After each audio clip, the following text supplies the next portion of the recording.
제가 제일 좋아하는 과일은 포도입니다. 오늘 이 말씀이 저에게 주어진 것은 주님의 섭리가 아니면 있을 수 없는 일입니다. 이 은혜는 저에게만 해당하는 걸로 하겠습니다. 계속해서 요한복음을 보면서 예수님께서 나는 누구다, 즉 에고 에이미에 대해서, 그런 표현에 대해서 계속 배우고 말씀을 듣고 있습니다. 나는 생명의 떡이다, 나는 세상의 빛이다, 나는 양의 문이다, 나는 선한 목자다, 나는 부활이요 생명이다, 나는 길이요 진리요 생명이다. 그리고 오늘이 그 에고 에이미의 마지막 부분인 나는 참 포도나무다입니다. 이 말씀을 듣기 전에 배경을 먼저 설명해 드리도록 하겠습니다. 마지막인 만큼 예수님께서 제자들에게 꼭 들려주고 싶은 이야기, 제자들이 꼭 새기고 돌아가기를, 그 말씀대로 살기를 바라는 마음으로 아마 이 말씀을 하셨겠죠. 지금 보니 제자들 마음에는 불안한 마음, 초조한 마음이 가득했습니다. 폭풍과도 같았던 마지막 식사 자리, 예수님께서 나를 팔자가 있을 것이고 또 찔린 그 유다는 그 자리를 나가버리고 베드로는 3번 부인할 거야.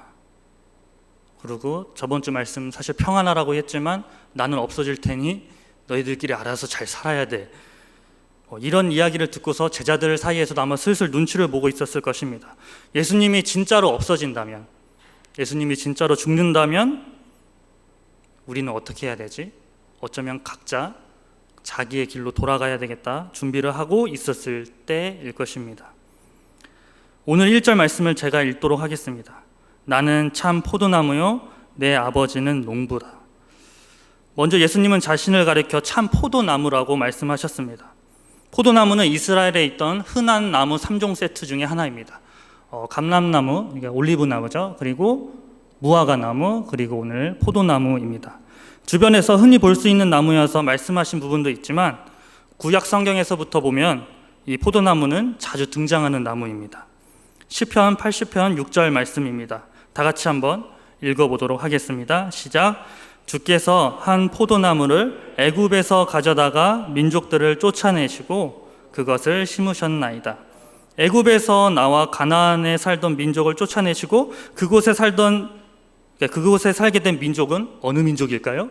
네, 이스라엘 민족입니다. 구약에서는 이스라엘 민족을 포도나무를 가리켜서 말하는 것을 종종 볼 수 있습니다. 그러면 이스라엘 포도나무는 많은 열매를 맺었었나요?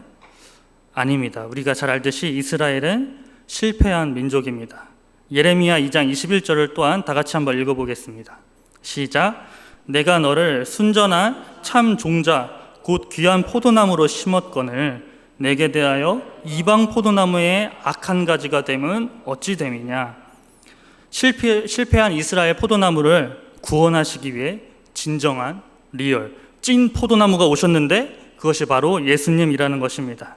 그래서 오늘 예수님께서는 자신을 가리켜 포도나무가 아니라 참 포도나무라고 말씀하시는 것입니다.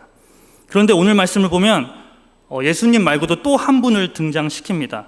대부분의 에고 에이미에서는 나는 뭐뭐다 라고 끝내시는데 오늘 말씀에서는 자신이 참 포도나무다를 말씀하시고 뒤이어서 내 아버지는 농부라, 하나님 아버지 농부를 이야기합니다. 그러면서 예수님께서는 이 하나님이 어떠한 분이신지 어떠한 일들을 하시는지 차근차근 설명해 주십니다.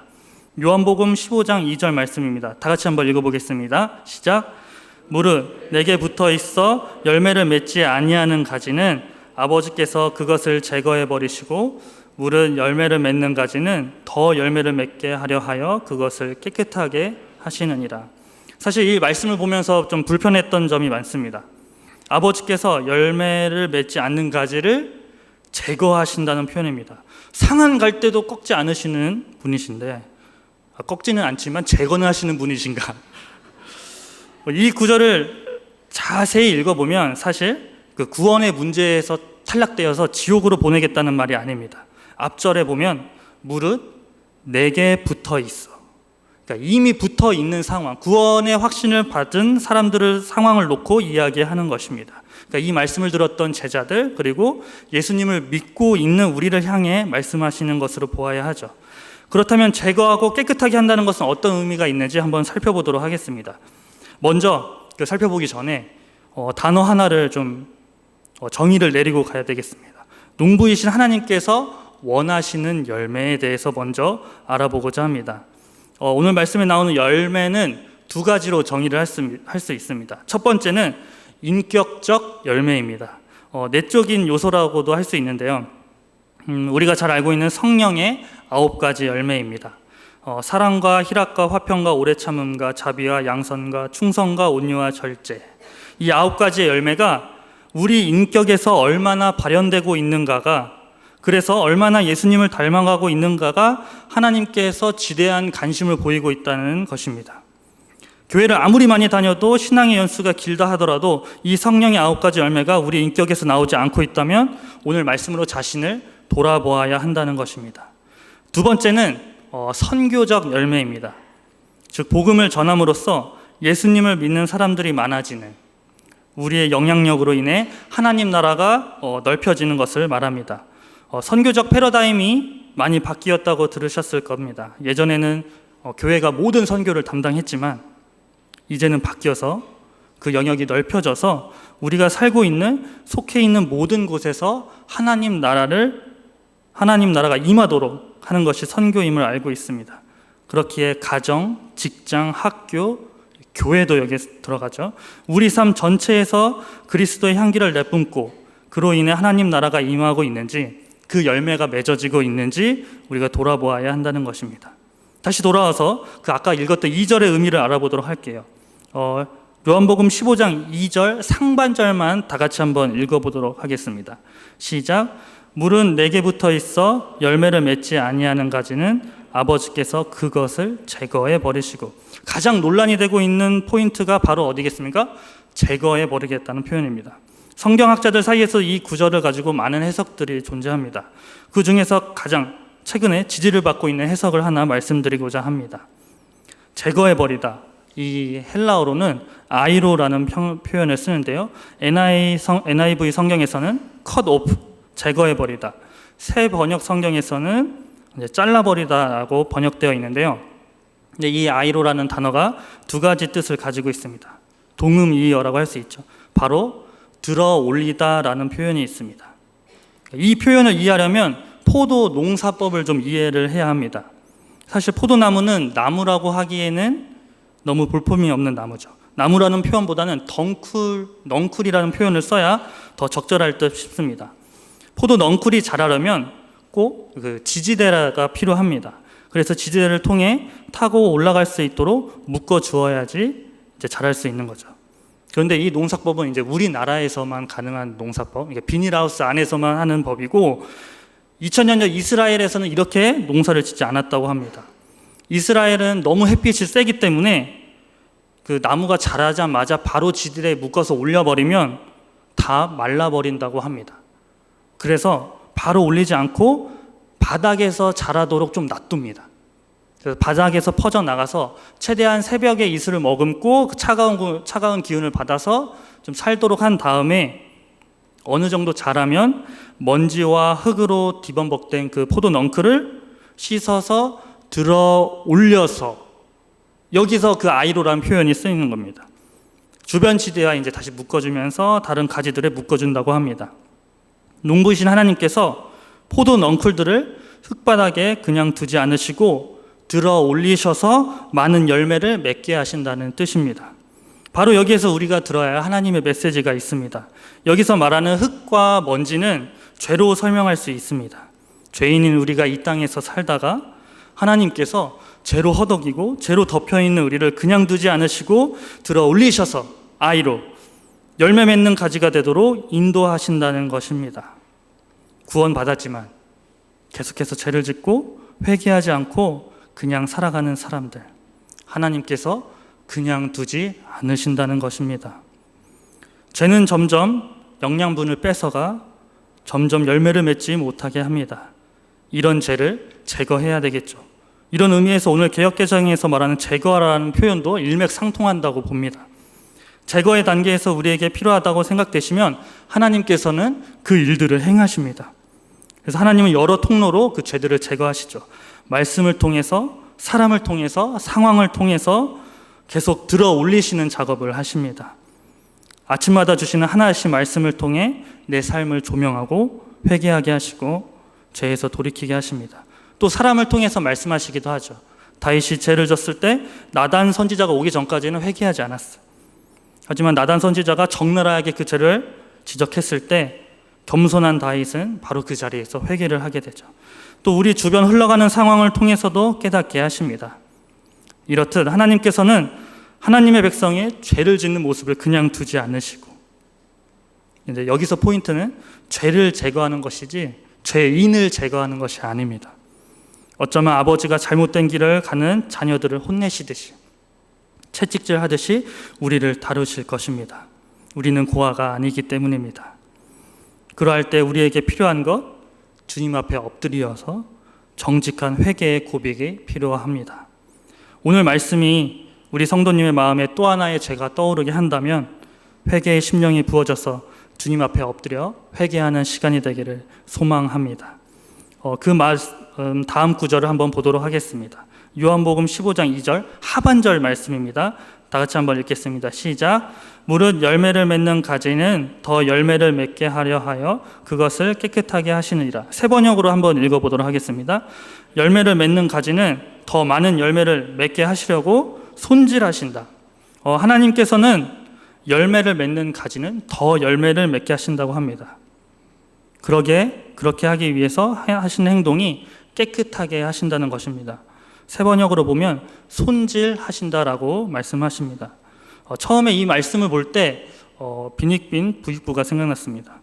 없는 애들은 잘라버리고 있는 애들만 더하게 하시네 라는 생각을 했는데, 자세히 보니 앞에 읽었던 사실 잘라버린다, 제거해버린다나 지금 읽은 손질하신다나 그 표현에 큰 차이가 없음을 알게 되었습니다.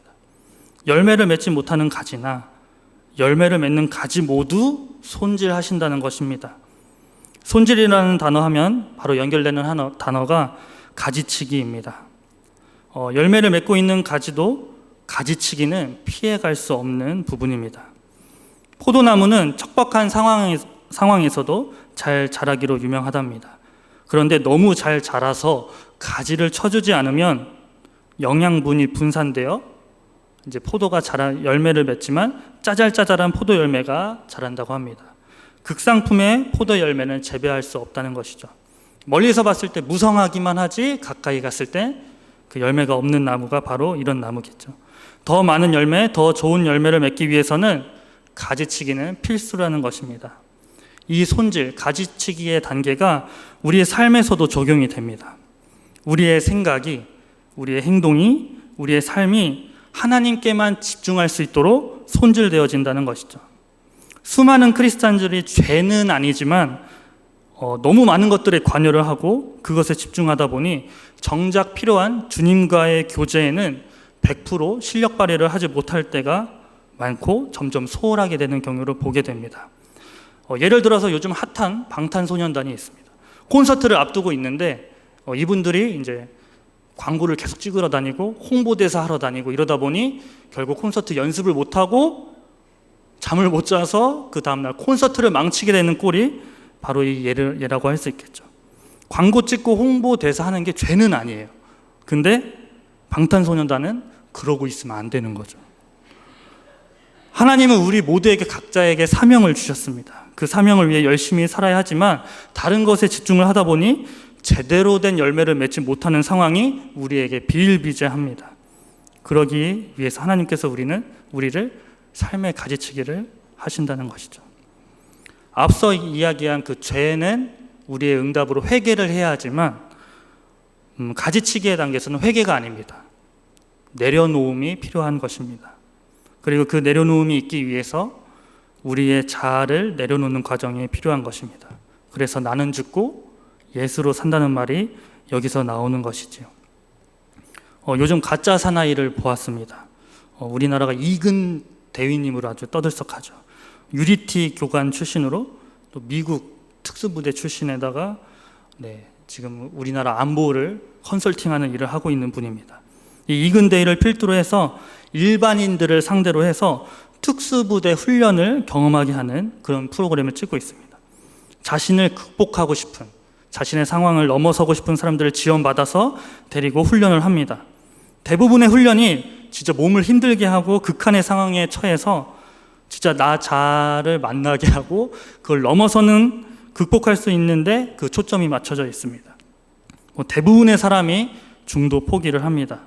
극에 극으로 몰아넣기 때문에 웬만한 일반인들이 할 수 없는 훈련입니다. 그 가운데서 참여자들은 하나같이 이야기합니다. 자신이 얼마나 나약했는지, 나 자신을 넘는다는 것이 얼마나 어려운 일인지 깨닫게 되었다고 이야기합니다. 저는 이 영상을 보면서 깨달았습니다.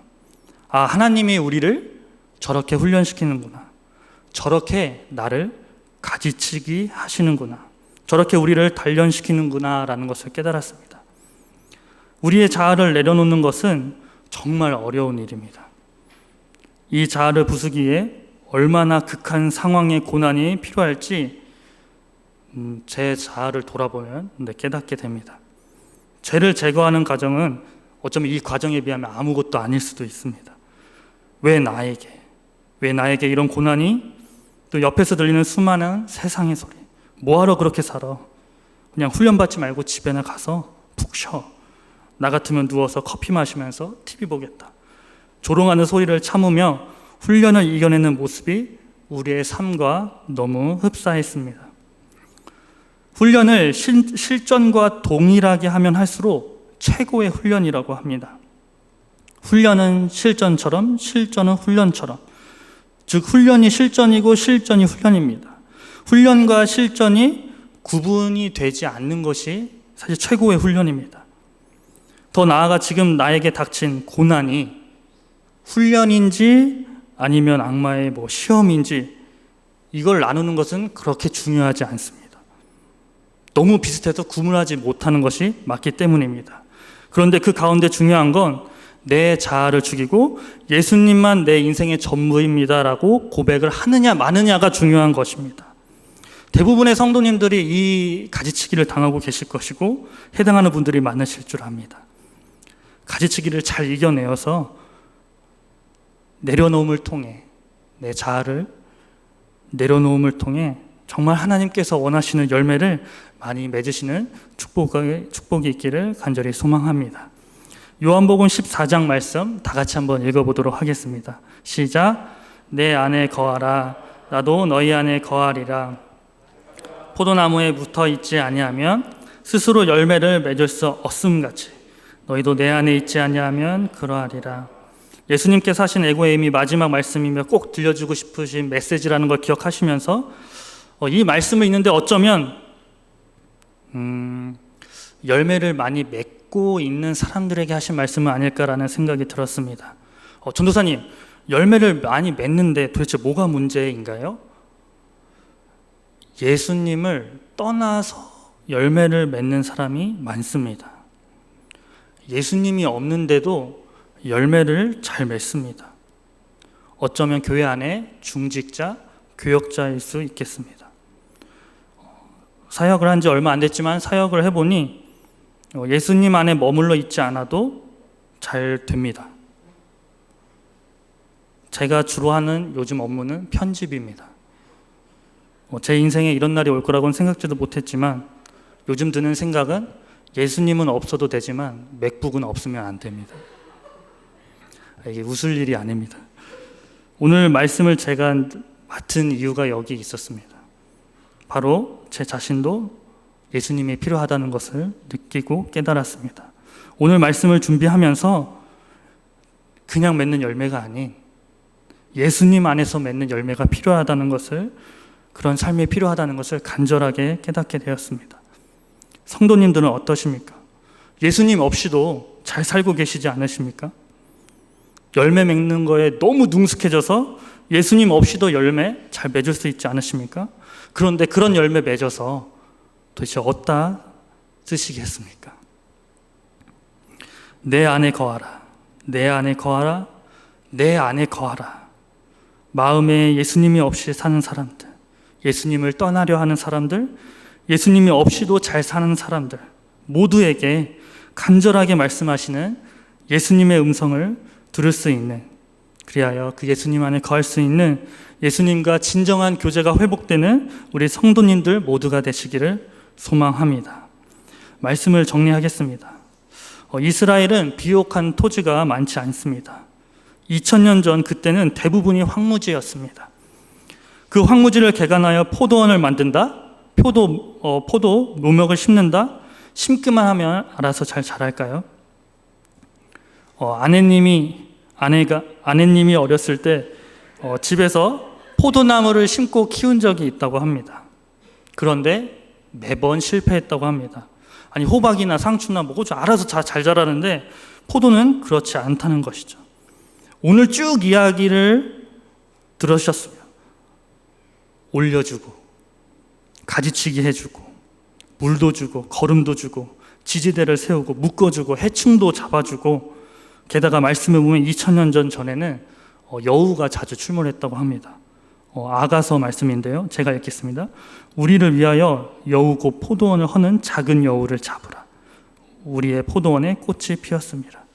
그래서 농부는 망대를 세워서 그곳에서 밤새도록 포도원을 감시하고 지켜야만 했습니다. 어쩌면 포도나무가 자라기 위해 포도가지가 할 수 있는 일은 아무것도 없습니다. 오늘 말씀을 준비하면서 농부가 있기에 포도나무에 열매가 맺을 수 있음을 깨달았고, 우리에게 베푸시는 징계와 회개, 훈련과 내려놓음, 또 예수님과의 교제, 이 모든 것이 아버지이신 하나님의 은혜가 있기에 가능하다는 것을 깨달았습니다. 이 하나님의 은혜를 쑥쑥 받아 먹기를 바라시는 참 포도나무 되시는 예수님의 음성에 응답하여 결단하여 예수님께 꼭 붙여 살아가기를 다짐하는 가지들, 우리 모든 성도님들 되기를 간절히 축복합니다. 기도하겠습니다. 하나님 아버지, 감사합니다. 성령 하나님, 포도나무이신 예수님께 딱 붙어서 떨어지지 않기로, 오직 예수님과 교제하는 삶을 살기로 오늘 우리가 결단할 때 농부이신 하나님께서 기뻐하시는 열매 맺을 수 있도록 우리를 인도하옵소서. 예수님의 이름으로 기도합니다. 아멘.